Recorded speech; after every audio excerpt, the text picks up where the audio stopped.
I had a creator friend once tell me that they almost quit creating content, not because they weren't growing, but because they were growing, but they still felt empty inside. Let that sink in.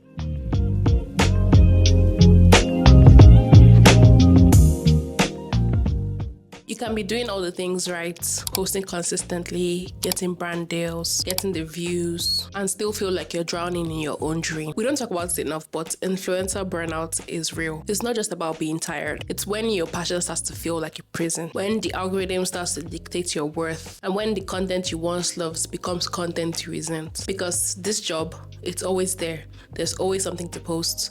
There's always something to catch up with. There's always something to do. Always a new trend for you to hop on. Always someone doing it better than you. I remember a few months ago, I felt empty. I didn't even want to pick up the camera. Talk less of turning it on. I would sit at my desk and look at my camera for 45 minutes. No script, no idea, no excitement, just silence. And I felt guilty about it because I was like, I've already given myself these goals that I want to achieve this year, but somehow I'm just not feeling it. At the end of the day, this is the dream, but somehow I wasn't living it. I felt so guilty because isn't this what I asked for? But dreams without boundaries become nightmares, and hustle without healing becomes harm. But crashing and burning the way I did taught me this: you're not a content machine, you're a creator, and creators need room to live, to feel, to rest, even at the sake of consistency. Growth is not just the numbers, it's the sustainability of it all. It's building a life offline, away from the cameras, away from the constant thought of, oh, I should post this. That would help you support the one that you create online. What good is success if you're too tired to enjoy it? They say the lifespan of a creator is 5 to 15 years, and I feel like that's only because we don't talk about how to be sustainable in this industry, how to create and then turn off the camera and relax without the thoughts permeating your brain to constantly perform for this audience that isn't there when the camera is off. Here's what I started to do differently: scheduled rest. There are days when I don't think about scripting, I don't think about shooting, I don't think about ideas.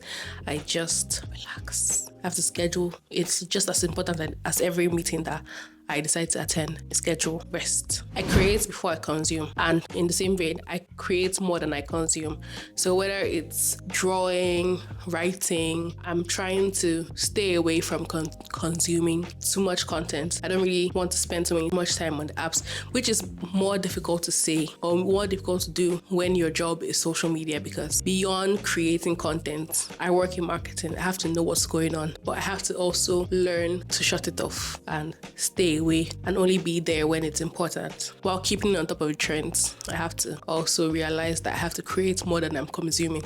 So for every content I consume, I have to double my creation, and not just creating for work, but creating for fun. Do fun things. Draw. That's why I have my bullet journal, so I can doodle and draw and just enjoy creating something that no one has to see. It's important to focus on impact and not virality.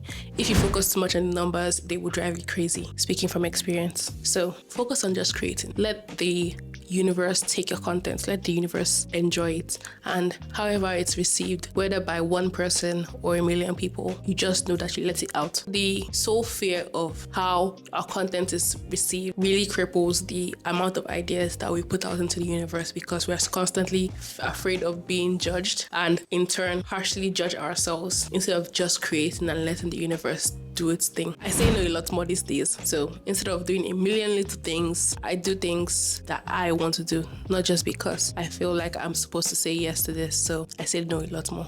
Unless I really, really, really, really, really love it, really love the idea, really love the business, really love it, I'm more likely to say no these days. If you're feeling burnt out, you're not lazy, you're just human. You don't owe anyone on the internet your exhaustion. You don't need to break down for someone to know that you care. You owe yourself peace. Take a break, take a deep breath, and fall in love with creating again, because the real influence starts with integrity, and you cannot pour from an empty cup no matter how aesthetic it looks. If this resonates with you, drop me a comment. Let's make this space a little softer, a little more honest for every single one of us. Have a great day. Have a great life. Until next time, live beautifully. Saranke.